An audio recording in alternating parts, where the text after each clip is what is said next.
The information I'm about to present is, in my opinion, one of the most crucial things in the health realm that far too few people are talking about. Most of the conversations on health center around diet, nutrition, mental and emotional wellness, and of course, exercise. There's a lot to do with movement, strength and mobility, alignment, PT, kinesiology in general, out there in the podcast and YouTube space.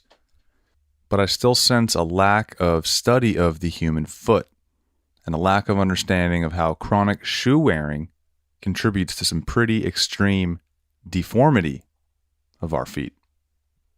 So today I'm happy to present to you an in-depth discussion on feet. We're going to discuss exactly how wearing shoes messes up our feet and the entire skeletal structure within. We're going to discuss the phenomenon of earthing and the whole electrical component of grounding yourself to the earth. And then we're going to discuss solutions on how to realign your toes, realign your energetic connection to the earth safely and responsibly, what to wear, what not to wear, how to exercise, how to stretch, how to mobilize your feet, and rewild them and regain a wide toe splay. Nothing on the show is medical advice.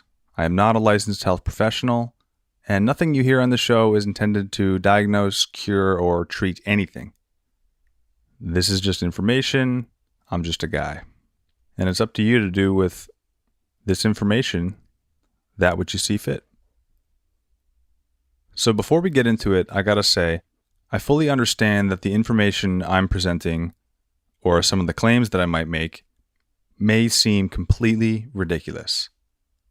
This is a fringe topic. It's okay. A lot of my stances on other subjects like diet and disease and the moon landing are also considered ridiculous. So I'm pretty used to it. And as long as I see something that to me, after investigating it and studying it from every angle, seems true, then I'm going to speak on it. And the things I'm not sure of, I won't lie to you. I'm going to tell you, I don't know. This is a journey we're taking together.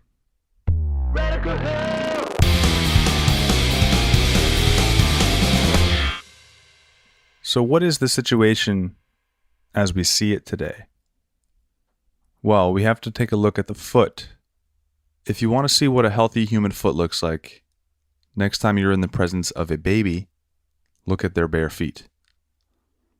Okay, the baby's toes are going to be splayed widely, meaning there's actually space in between each toe. They're not crunched up together yet. And you're going to see an alignment of all the bones and tendons of the toes. Meaning if you look at the big toe and you're looking at the top of the foot, behind the big toe is a tendon that pulls on it. And if those make a perfectly straight line, then that's basically a healthy foot.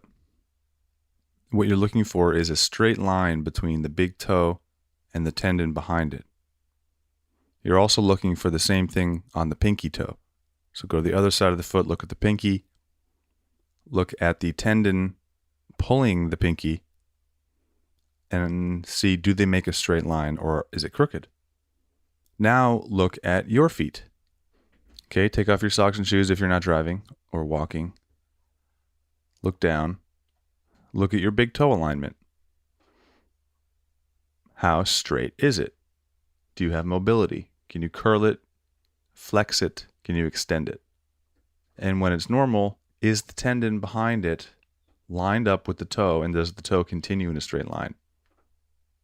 For most people, the answer is going to be no, because what is developing there or has already developed is a bunion.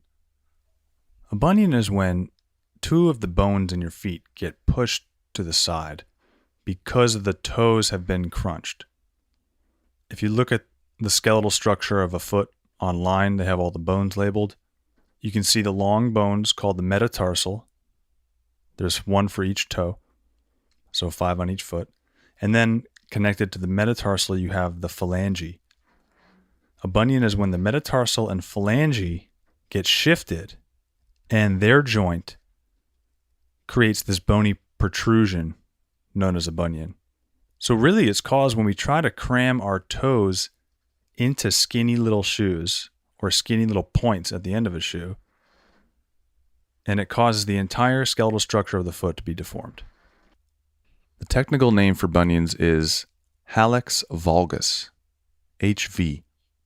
So you can look all over the internet at images of bunions or hallux valgus and see how that metatarsal and the phalange bone are being pushed to the side. And why is this happening? It's because of shoe wearing. People will like to blame genetics for their bunions, and they're partially right in that something here is inherited, but rather the bunion's not inherited, that's still developed. It's the habit of wearing shoes that's inherited. See how this works? Now, I don't have a bunion on my big toe. My big toe is pretty straight. However, on the other side of my feet, on my little toe, I have what they call a bunionette. It's the same deal over on the pinky. So my pinky is crooked compared to the tendon that pulls behind it. And you could actually measure the angle of the crookedness to see how far off your toe alignment is. Recently, this study called the shoe effect was done. They studied over 1,000 people's feet, and they found that the more remote and rural and indigenous these folks were, the less they wore shoes and the more perfect alignment they had of their feet and toes. The shoe effect is a cool study that you can read. They put a short description of it online. It's a collaboration between My Foot Function and Wide Footwear, WYDE. They're all based in Sweden, and I think they're all Europeans. But anyways, the guy from My Foot Function was traveling to Sri Lanka, and he noticed their feet. He noticed a lot of the villagers' feet were super wide and healthy. So he hit up his friends at the Wide Footwear Company, and they developed a study. They planned for over a year to make it happen. They planned their equipment, how they were going to measure, how they were going to collect data, how they were going to recruit their subjects, and then they went over and did it. And there's a whole story of how, the first day went great. The next 3 days, they couldn't find anybody to measure. They thought the whole study was doomed. And then they met this guy who ended up being their driver the rest of the trip, who helped pull it all together, who sort of became the fifth member of the team. Anyways, I won't recount the whole story here, but they ended up scanning over 1,000 feet all over the island of Sri Lanka. And there's a couple huge takeaways. Let me just read the end of the study here. The study revealed a significant correlation between footwear usage and foot shape deformities, particularly focusing on hallux valgus angles, HVA, which again is the angle of the bunion on your foot. They continue, participants who predominantly wore shoes or closed toe box sandals inhibited higher HVA angles compared to those who were predominantly barefoot or wore open toe sandals. This highlights the influence of footwear on toe alignment and foot health over time. Observations based on participants' professions and socioeconomic status unveiled interesting trends on foot health. Individuals with obligatory requirements for wearing formal shoes, such as upper-class school teachers and police officers, exhibited higher HVA values on average compared to those who were predominantly barefoot or wore flip-flops. Additionally, indigenous tribes displayed significantly lower HVA angles compared to other groups, suggesting a potential link between footwear habits and foot health disparities. Analyzing shoe wearing frequency revealed compelling insights into foot shape variations. Participants who wore shoes more frequently throughout the week exhibited higher HVA values, indicating a higher prevalence of misaligned toes. Conversely, elderly individuals who transitioned from barefoot lifestyles to wearing shoes later in life displayed better foot shape compared to those who wore shoes from an early age. Cool. They're saying that people who just held off wearing shoes until later in life maintained lower HVA angles. And they conclude this underscores the importance of wearing shoes that accommodate the natural shape of the foot to maintain optimal foot health and alignment. And make no mistake, hallux valgus is a deformity. It's not natural. It's not healthy. It throws off our foundation. It throws off our gait. Gait. pattern of walking. So what they found in this study is that bunions are not based on age. It's not just old people across the board who get these things. It's older people who wear shoes a lot. And again, bunion is synonymous with high HVA or a high HVA value. Bunion is also synonymous with hallux valgus. It's also synonymous in my book with bunionette, if you have it on the pinky side. I think that's a big part of the underdiagnosis of bunions, is that people look at their crooked pinky as normal. It ain't, yo. It ain't normal. It's pretty consistent that all people who wear shoes start to develop either a bunion on their big toe or a bunionette on their pinky toe. So now, a healthy foot almost looks like a triangle, with the flat base of the triangle goes across the toes, and the two longer lines converge in a tip behind the heel. Does that make sense? So if you're looking down at your toes, you have a triangle with like the flat base going across your toes. Why are shoes not shaped like that? Why are shoes all pointy tipped at the toe? This causes us to have to cram our toes in there, cram our feet in, and over time leads to slow deformity of the bone structure. Now, your feet are the foundation of your entire body, your entire vessel, your entire machine. What if the foundation of a house was off? Or the foundational bones or slats of the foundation started shifting over time? It'd be a little dangerous for the house. I looked up these stats yesterday. Apparently, 30% of the adult population has bunions. Also, 30% of the population has low back pain. I'm not saying that it's the same exact 30% of the population that has both. But at the very least, this shows that those two problems are very, very common. And I guarantee you, more people have bunions or bunionettes or deformed feet than what is reported, because I've never told my doctor about my feet, and I have a pretty deformed pinky toe from wearing shoes. So I think the 30% of people have bunions stat is too low. I do think most people's feet are misaligned from wearing shoes. Throwing off your foot structure can give you low back pain because you start walking differently. People's feet start aligning differently to compensate for this new bone shifting. I think some of the worst offenders of shoes have to be dress shoes. They have extremely pointy toes. They're always known for being uncomfortable. And women's dress shoes especially is so sad. They got the high heels, which causes the woman to really have to adjust in her hips because her weight gets pushed forward. If your heels lift up, your weight gets pushed forward. So then they compensate in their lower back by tilting their hips forward. Then they can get nerve impingement, all sorts of stuff.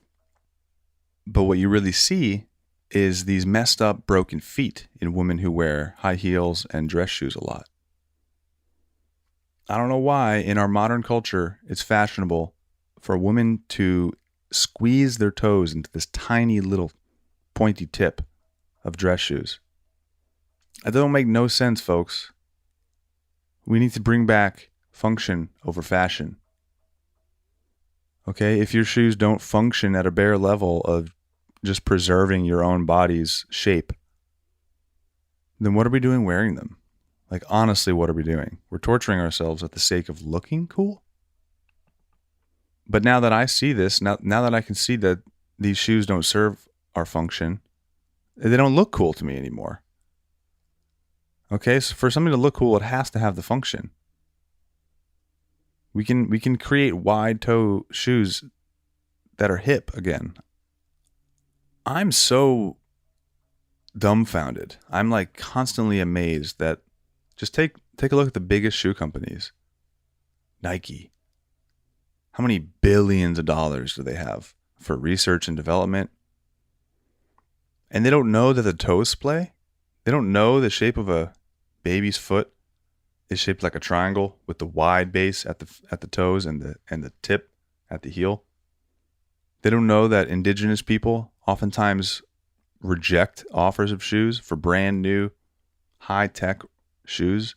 They go to these running cultures in Africa, offer them shoes, and these people say no. Maybe shoes are a little more unnecessary than we thought. So stick around. We are going to discuss the solutions at the end of the show. But right now, I'd like to bring it to the topic of earthing. What is earthing? Basically, you are an electric being. You have electric current and voltage flowing through your body all the time at varying frequencies, varying amplitudes. And you're kind of like an appliance, like a household appliance, whether it's a TV or a microwave. Like, we have energy inputs and we have ways to ground. You're familiar with the third prong on an electrical outlet plug. The third prong is known as the ground. It literally connects that appliance through a copper wire straight into the ground, into the earth. When something is ungrounded, there's potential for holding a higher charge within that appliance, potentially causing a shock or frying its components in the case of a power surge. Well, the same thing happens to your body. Since you are electric, you have all these energy gates in your feet that connect to the channels that run through your whole body, and it's through your feet that the grounding occurs. It's through your feet that you plug in the third prong to the wall and dissipate any stagnant electric charge, and also suffuse your body with negatively charged free electrons present in the surface of the earth, basically equalizing you to the same energy as the earth. Dr. William Rossi, a foot doctor from Massachusetts, published in Footwear News in 1997 that the sole or plantar surface of the foot is richly covered with some 1,300 nerve endings per square inch. That's more than found on any other part of the body of comparable size. And he goes on to discuss sensory response and how when we're walking, our feet send a lot of information back to us, which is huge, right? I mean, if you're walking, your feet are the ones telling you about the ground. Obviously, you can see the ground, but it is your feet that send you the most accurate information. And just from that math, 1,300 nerve endings per square inch on each foot. Each of the soles of my feet is maybe 30 square inches. And I got two of them, so we're talking 1,300 times 60, 78,000 nerve endings just on the soles of one person's feet. 78,000 electrical nerve endings, harvesting data and sending it back to the brain. That's amazing. Yeah, why do you think we're so ticklish on our feet? They're very sensitive. Now, there is a pretty rad book called Earthing, and I love the subtitle. It's The Most Important Health Discovery Ever. It's co-written by three authors, Clinton Ober, Stephen T. Sinatra, MD, and Martin Zucker. In this book, they discuss the phenomenon of earthing and the implications for health and healing. They back up their claims with lots of data, thermal and photographic images of the effects of earthing. You can actually observe inflammation due to stagnant energy being ungrounded. They discuss the acupuncture points and the energy channels within the body, how they have these terminals at the feet. You can kind of think of the feet as gates for this energy, and the energy flows through the gates into the ground, back into the body, basically connecting you as one organism to the earth. Now, when you wear shoes, guess what? You're stopping that. You need contact with the ground for it to flow electrically. And what are you doing? You're adding an inch of rubber between your electric vessel and our host electric vessel, the earth. You're basically adding a big stopper between there and saying, yeah, I don't need to ground. My electrical equalization is not that important. That's what you're saying when you put on shoes every time. They found in this book people with more efficient cardiovascular, respiratory, and nervous system function, just after sleeping on a grounding mat. So that's the other thing, is when we sleep, we're lifted up a few feet off the ground. We're like suspended in the air. And when we sleep, that's the time to recharge, rebuild, and re-equalize in the body. But we're not giving ourselves a chance to electrically ground when we sleep often. So what they created with these grounding mats is basically a mat that has a copper wire in it that can touch somewhere in your skin and then either plug into the wall and go into the ground cable, or, you can dangle the wire out the window and stick it in the ground yourself. So they find through these grounding mats that levels of anxiety goes down, inflammation goes down, there's faster recovery in all sorts of injuries, reduced pain and soreness, reduced risk of metabolic syndrome. They claim that earthing properly will help you live longer and better. They write, anti-aging medicine involves the search for factors that can restore and maintain adequate energy resources and the circulation of vital energy throughout the body. This quest has been going on with humans throughout history. It's nothing new. Our research clearly shows that grounding has a powerful influence on the delicate balance between health and illness, and looming behind that, the prospect of living longer and better. This anti-aging prospect is clearly one of earthing's most attractive aspects. The dominant theory of aging, the concept of free radical oxidative damage to the body, was first proposed by Denham Harmon, MD of the University of Nebraska in 1956. Blah, blah, blah, blah, blah. By understanding that the living matrix is a conductive fabric extending throughout the body, and that grounding connects the system to the earth and an infinite source of free electrons, one can see that earthing could prove to have far-reaching anti-aging, antioxidant, and anti-inflammaging, that's a cool word, anti-inflammaging effects. Long-term controlled animal studies will enable us to verify or refute this profound hypothesis. Research done in Germany has described the matrix in terms of a systemic reservoir of charges designed to maintain electrical balance and supply electrons in times of normal inflammatory need. Earthing provides recharging and keeps the reservoir full. Disconnection from the earth dries up the reservoir. Yeah, they basically argued that the earth's electrical energy helps us maintain our internal electrical stability for the normal functioning of all self-regulating and self-healing systems. It would make sense, right? If you had an appliance that wasn't getting the proper electricity, or there was some buildup of static charge, that it wouldn't function properly. One more benefit of properly grounding, properly earthing through your feet, or while you sleep, is the resetting of our biological clocks. They say, although the human body packs several biological clocks, called peripheral clocks, researchers have found that they are all under control of a master clock located in the head, more precisely in the suprachiasmatic nucleus, a pair of distinct groups of cells in the hypothalamus. One of the most important hypothalamic functions is to connect the nervous system to the endocrine system via the pituitary gland, the master gland of the body. Through hormonal secretions, it governs a multiplicity of activities affecting all body systems. Another function of the hypothalamus is to control the secretion of adrenocorticotropic hormone from the anterior pituitary gland, which in turn stimulates the secretion by the adrenal cortex of cortisol, the stress hormone. This system is so important for understanding the stress response that it is known as the hypothalamic pituitary adrenal axis. The master biological clock receives its clues about prevailing light conditions from specialized cells in the retina. Signals about light conditions travel from the hypothalamus to the pineal gland, which controls the secretion of melatonin. Melatonin is secreted only in conditions of darkness. The biological clocks control virtually all body system functions, including, of course, the wake-sleep circadian cycle. From our research, we believe that not only light conditions, but Earth's energy as well coordinates the various biological clocks regulating hormone flow in the body.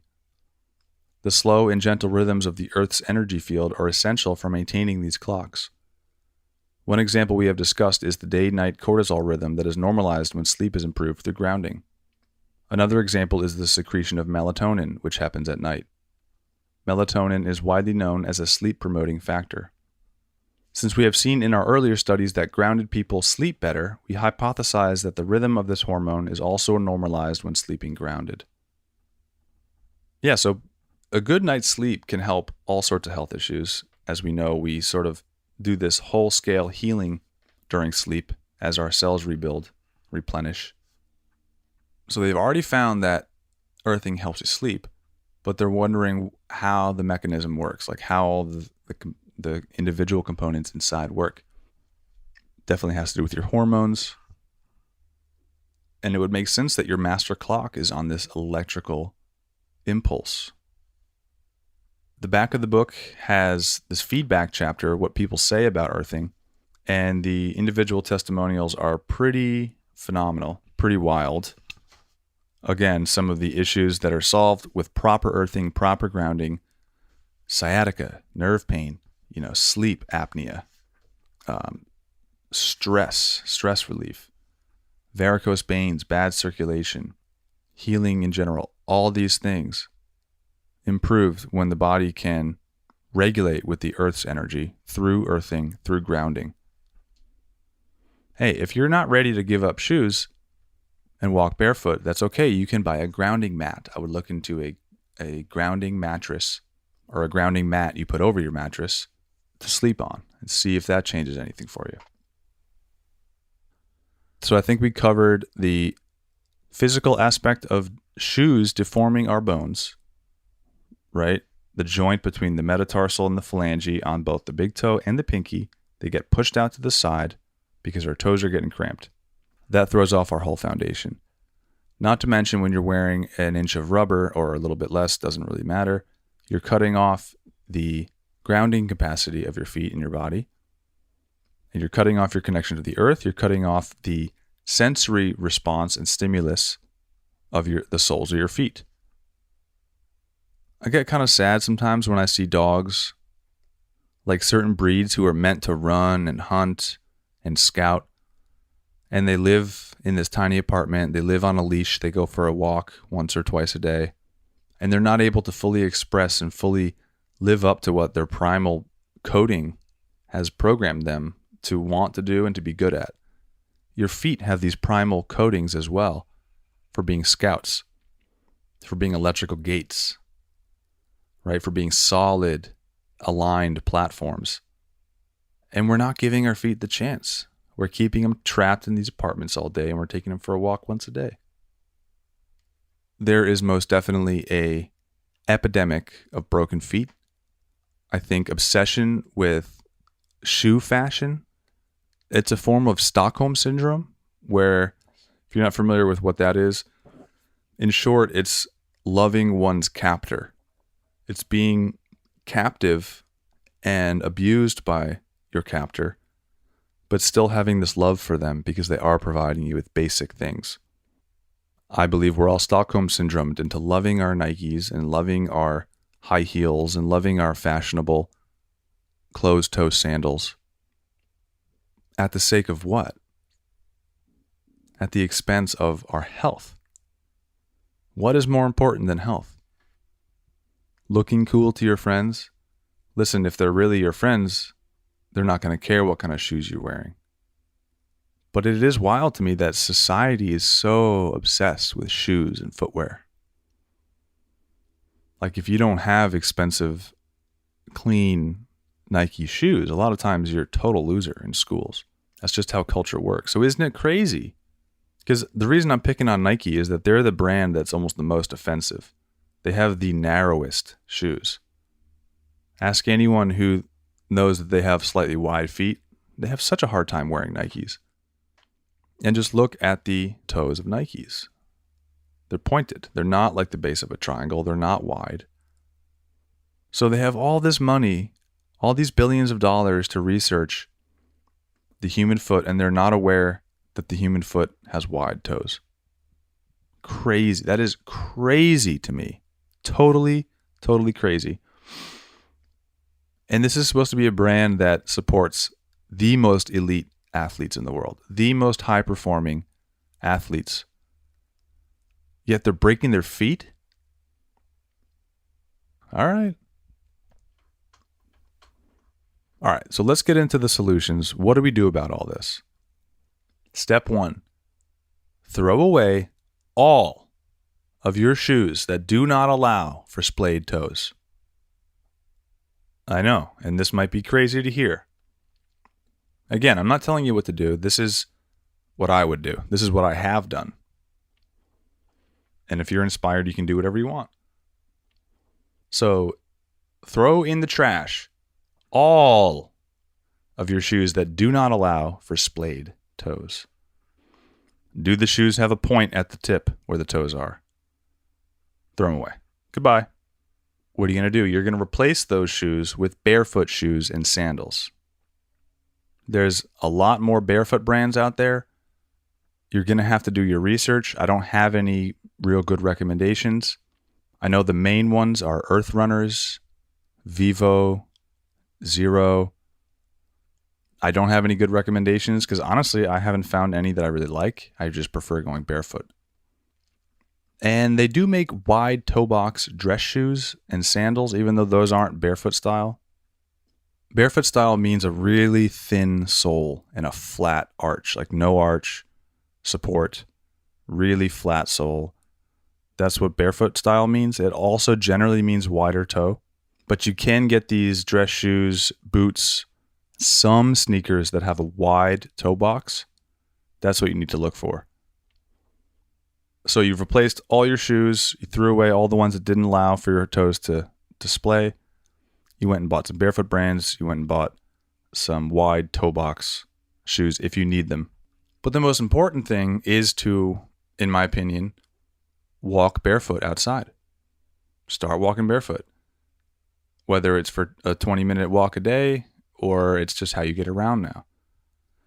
Prioritize grass, sand, and nature trails. The concrete can hurt you at first because concrete's a little unnatural. If we're trying to tap back into nature, we would be walking on, like I said, grass, sand, nature trails, dirt, and rocks. I personally like rough terrain, but the concrete is unnatural. It's extremely dense, and if you're not used to walking barefoot, you can get back pain from this because people can tend to dig their heels into the ground or like slam their heels as they're walking. If you're on concrete, that's going to send a shock wave up your spine, potentially causing all sorts of issues. You're going to want to practice walking before you have experience walking on the concrete. The way you practice walking is slowly, extremely slow. Put your heel down first, and then bring the outside of your foot down and the sides, and then the front of the foot. That's the slow ninja way to train yourself to walk barefoot, is to walk very slowly, to make sure every step is silent, can't hear it, that you're starting with the heel and then coming down on the outside, the sides of the feet, and then you finish and flatten out the foot and push off the toe. It should be like a rocking from back to front. Heel, side, front. So train yourself to walk barefoot outside. Be careful, but also don't worry.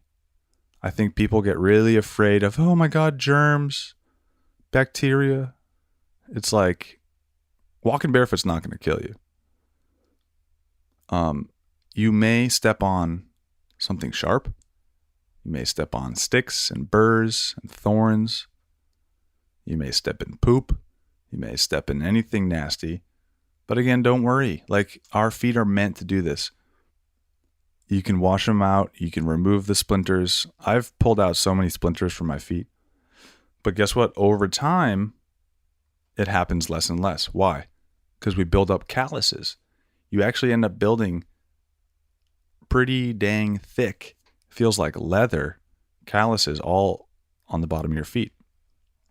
You know what a dog's paw feels like? The pad on the dog's paw? That's kind of what your feet will develop if you walk barefoot enough. And again, that's a good thing because that's the protection. So that means you're going to be getting less and less stickers in your foot, less and less injury, less and less cuts.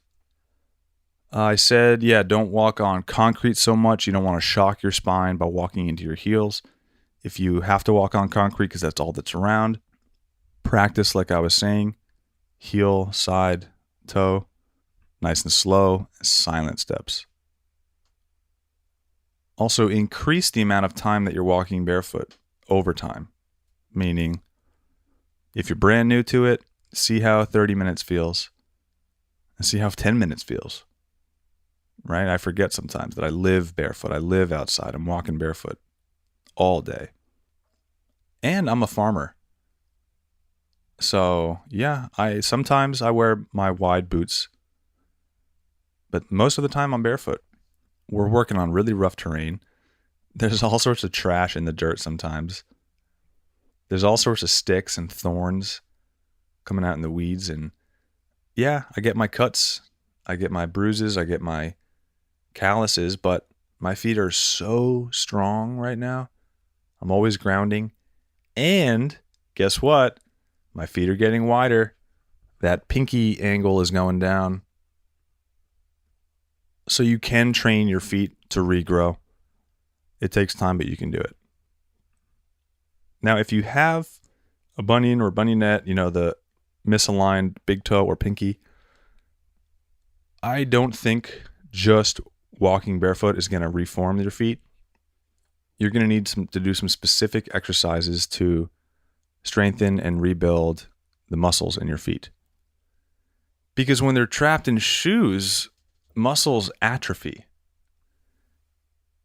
So here's a few general strength exercises you can do. This first one is a general strength and mobility exercise. It gets all the muscles in your feet working again. If you haven't done this before, it's probably going to feel weird. It wakes up the muscles on the sides of your feet and in your toes and inside your feet. And I call it slow ankle circles through full range of motion. But you're going to do it 4 different ways. You're going to do it with contracted toes. So basically squeeze your toes, make a fist with your foot on one foot, and then elevate it off the ground so it's off the ground. Contract your toes, squeeze them like a fist. And then through the full range of motion, make a slow circle with that foot. So your ankle is working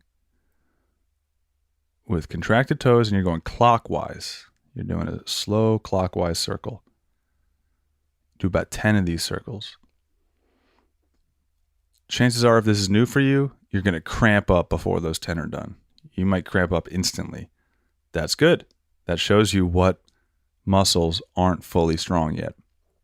What I also like about this is that a certain point in the circle, you might feel it be very uncomfortable or very weak. That's good too, because it shows you exactly where the weak parts are. After you do contracted toes clockwise, you're going to do contracted toes counterclockwise, 10 circles, and then shake out your foot.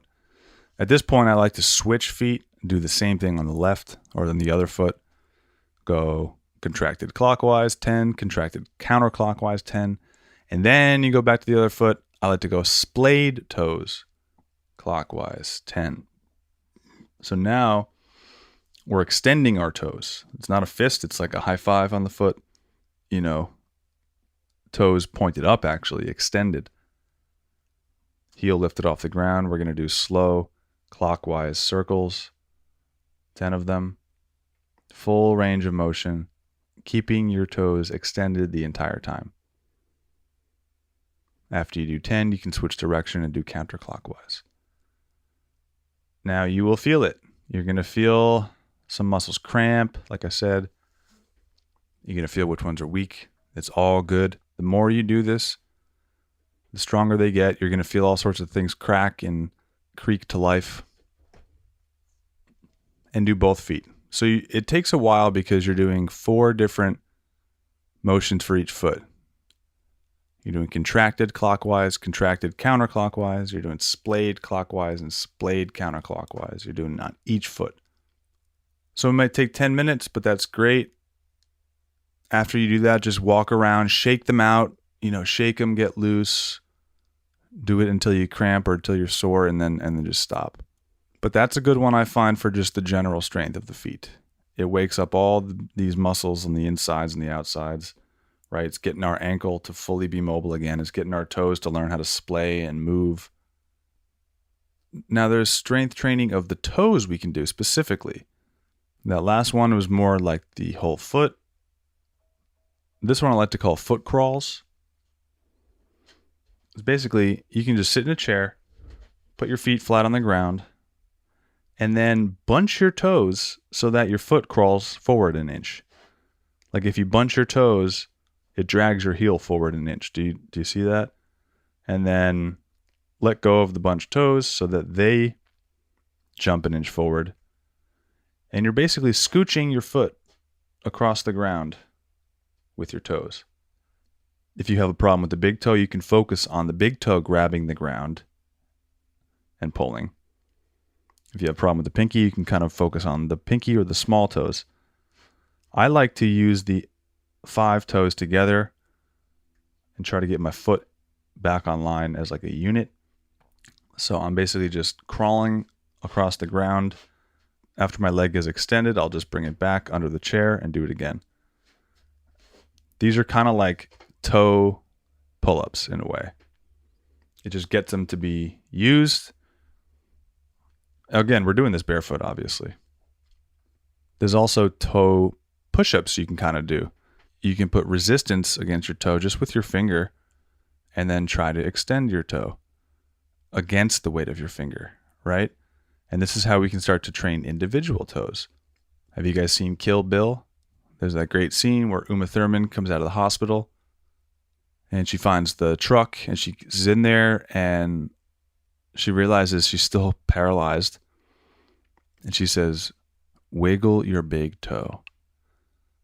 And she's just trying to send that mind-muscle connection from her brain to her big toe.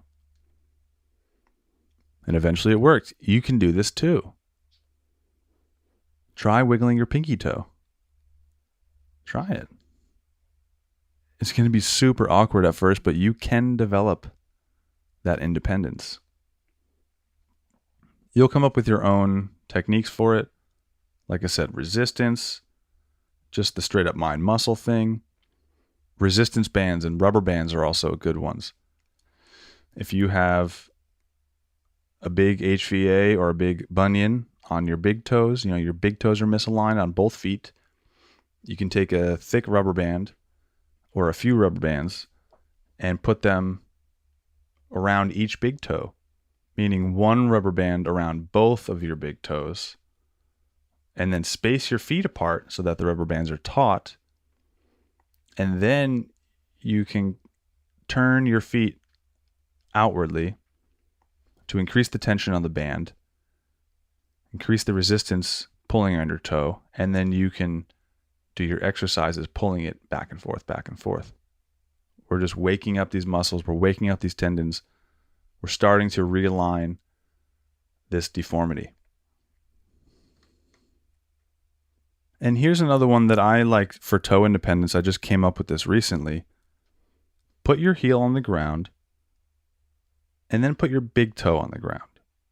And imagine that your heel is like your thumb on your hand and your big toe is like your index finger, and you have these pinchers.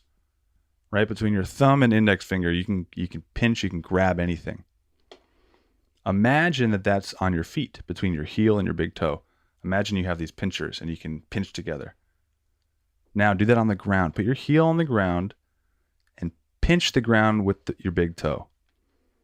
Okay, now we're getting strength into the big toe. Once the heel and the big toe are pinching the ground, now try opening up the rest of your foot. Try throwing the pinky out away as far as you can.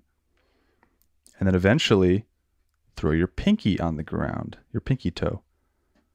At this point, the heel, the big toe, and the pinky are the only things that are touching the ground. This has done wonders for me and my feet with my mind muscle connection and bringing strength back into like the width of my foot between my big toe and my pinky. I'm learning how to use them both independently at the same time, rather than just shoving my feet into shoes and now they're kind of like this club, kind of like this stump that's just working as one thing. It's like, no, how many bones do we have in the foot?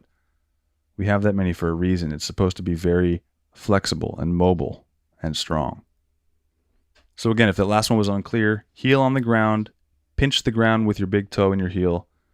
Now open your foot wide, touch your pinky to the ground. Now touch the rest of your toes to the ground, and you've created an arch. This is how to build up our own arch naturally. A natural arch is like a shock spring, meaning it absorbs a lot of the shock as you're walking. And we can rebuild that, just like we can rebuild our alignment, we can rebuild proper arches and strong feet. So I made sure to put the exercise before the massage because I'm about to get into the massage component now. But as massage is a little passive, I think exercise, if I had to choose one, I would choose the exercise. Why? Because it's training my muscles to be strong. Massage doesn't train your muscles to be strong. It trains them to be loose. We do want both, but I'd rather have the practical strength in my feet than just looseness from massage. But the massage is huge because we can wake up these muscles and this fascia and these blood vessels that have been stagnant for so long. So there's a few great massage techniques you can use on your feet to get them to start to wake up and realign. Basically, step one, I like to break up the stagnant fascia around the tops and sides of my feet and ankles. I do this with my hands, with or without oil. Like you just start rubbing tops of your feet with your knuckles, with the direction of the bones and the tendons. With oil is nice. I like to use coconut oil. Right? Get your fingers and your knuckles kind of in between the bones of the feet, in between the metatarsals. Break up that stagnant fascia. Fascia is like these layers of very thin muscle that stack on top of each other. So just general massage, breaking up stagnant fascia with your hands. Here's another one. Take a butter knife and scrape the back of it, like the dull edge of it, up and down your ankles, feet, and lower legs. What this does is it stimulates the superficial tissue, the superficial fascia, like the top layer of the fascia. And you may experience some very sensitive or nervy feelings. Maybe not, though. But this shows you what's very sensitive, what hasn't really woken up yet. And it feels really good. Just take that dull edge of a knife and sort of rub it lightly against your ankles.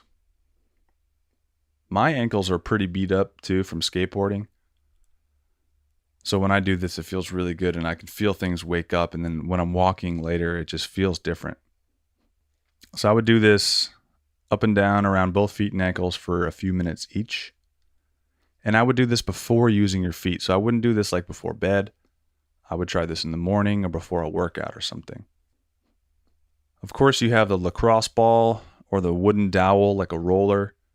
You can use that under your feet, standing on a lacrosse ball or a baseball. Really helps break up the knots in the muscles of your arches and of your soles. You can also get them in between the phalanges and kind of start to space those things out. I do like a lacrosse ball. And then what you can do is as you're stepping on the lacrosse ball, so it's in the center of your sole, under your arch, right? And you're putting a little weight on it. Now start to flex your toes. Right? So we're creating a little bit more tension in the arch. We're flexing our toes and we're getting a deeper massage. I also like to lace my fingers through my toes, which can be tough because our toes are used to being so cramped up together that it's almost impossible. I also have fat knuckles, fat fingers. It's really hard sometimes to get all your fingers in between those four spaces of your toes. But do it and then move your hand and foot in a circle through the range of motion. And that's just going to start to wake up your toes and give them a little more space. People also use toe spacers. I bought a pair. They're just little rubber things you put over your toes and they add, maybe half inch of space in between each toe. I like using those. and they do work to help re-widen your feet a little bit. You can wear toe spacers with sandals. You can wear them barefoot. You can wear them under your socks and shoes, only if your shoes are wide enough to accept a newly spaced group of toes, right? And of course, you got your reflexology. You can just go to your massage parlor, ask for a foot massage. They pretty much know what they're doing. They'll feel where the tensions are, but they also kind of just give your whole feet situation a rub down, depending on how long you want. Honestly, I wouldn't go longer than 45 minutes on just the feet. I've done an hour foot massage, and I've honestly felt like it was too long. And like I said, I put massage component last because I think it's the least important. I think removing shoes that are constrictive out from your house is the most important thing. Stop wearing pointy-toed shoes. Stop wearing any shoes that aren't flat and barefoot. Okay, arch supports is like using crutches all the time. If you use crutches all the time, your leg is going to stop working. So if you use arch supports all the time, your arches are going to stop working. The human body is capable of supporting your arch, supporting the entire weight of your body when given the chance. So the most important thing is removing all the shoes from the house that are constricting your feet and causing deformity. Goodbye, trash. Don't even give them away. The second most important thing is the strength training and mobility. You got your general exercises, your foot circles, your crawls and your push-ups and whatnot. And then you have your specific exercises where you can design them based on what your foot needs. Plus, there's a lot of great videos out there. The Earth Runners YouTube and the My Foot Function YouTube has great videos on rehabbing the feet with various tools and without tools. Again, big shout out to My Foot Function. I follow them. They're one of the groups that helped conduct the shoe effect study in Sri Lanka. They put out great visual information on Instagram and their website, My Foot Function. And they promote different brands of the barefoot shoes to wear. Now, the reason I'm not promoting many brands is because I don't really have any good recommendations. I guess I do have a special shout out. There is a brand new shoe company that my friend has started. They are wide toe box, barefoot style. They're vegan materials, so no leather. And they're skate shoes. I got to give a shout out. Kyle Kenny with the brand Kota, Kota. Brand new. Be sure to check them out. I haven't got my box in the mail yet, so I can't tell you how they feel. But we're going to keep working on them and make these the best shoes you can get. Kota Biodynamics. All right. So the fact that we have solutions, that we can rewild our feet, that we can reform our feet, that we can realign our toes, re-strengthen our muscles, is good. I like solutions. It is not all doom and gloom. But the situation is pretty grim. We can see that we've been unintentionally deforming ourselves for generations with something as simple and common and widespread as footwear, shoes. But it's so messed up to me that we've let it go on for this long without really noticing anything. It's crazy to me that these shoe companies have the biggest budgets for research and development, and they still don't know how a human foot should be shaped. It's basic. It's so mind-blowing. I mean, if you take this to the end, you almost have to ask yourself, is this intentional? You know, we uncover a lot of deceptions in the world on this show. We can see that a lot of the food industry is extremely damaging when eaten regularly. And there are many, many people who do believe that it is intentional, that it is an intentional poisoning, a dumbing down of the populace.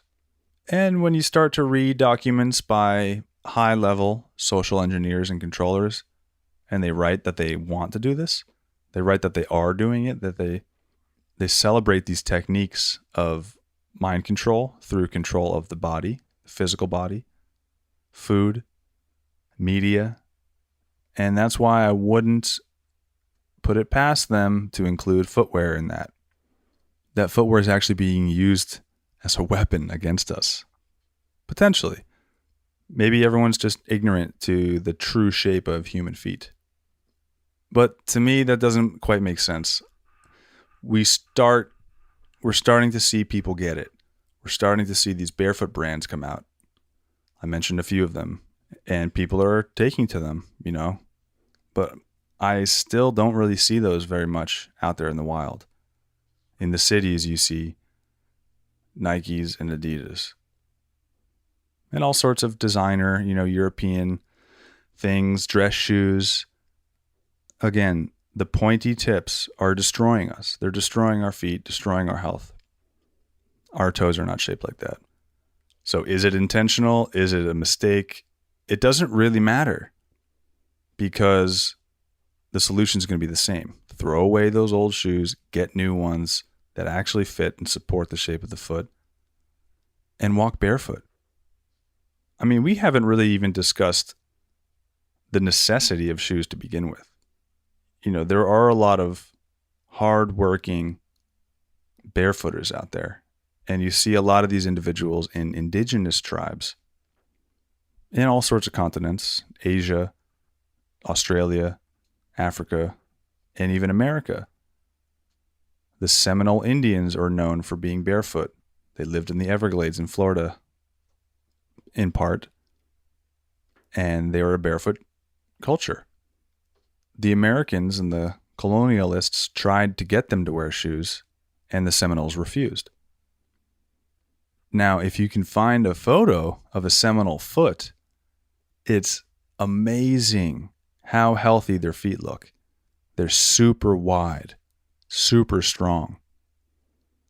Amazing toe splay, amazing alignment of the toes. And they're out here in the land of snakes, crocodiles, and mosquitoes, right? Sharp, thorny plants, rough terrain, the jungle swamp of the Everglades in South Florida. They didn't need shoes. Oh, the best coconut tree climbers, you're going to see them doing it barefoot. Why? Well, you have the most grip, you have the most flexibility, and you have the most strength barefoot. No other animals need to wear shoes. Why do we? And again, if you're afraid of germs, I don't really know what to tell you. I walk barefoot. I live barefoot all day, every day. There's cats around. There's lizards around. There's snakes. There's frogs. There's trash. There's all sorts of stuff. None of it's getting me sick. What is going to contribute more to a deterioration of internal cleanliness and internal health would be the food you eat.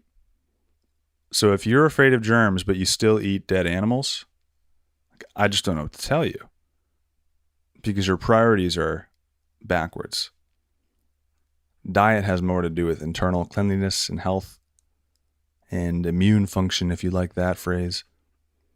As the doctor and the co-authors of Earthing explained, the energetic connection to the earth is so crucial that it enhances our immune function. It enhances our ability to sleep, our ability to deploy the proper hormones and regulate our entire chemistry. So it's pretty crazy to me that we've been foot binding for so many generations, not even really knowing it. I kind of had to go through this emotional processing of it recently, where I just sat and cried. Because every time I put on shoes in the first 30 years of my life, I was unwittingly harming myself. I was unwittingly deforming my feet.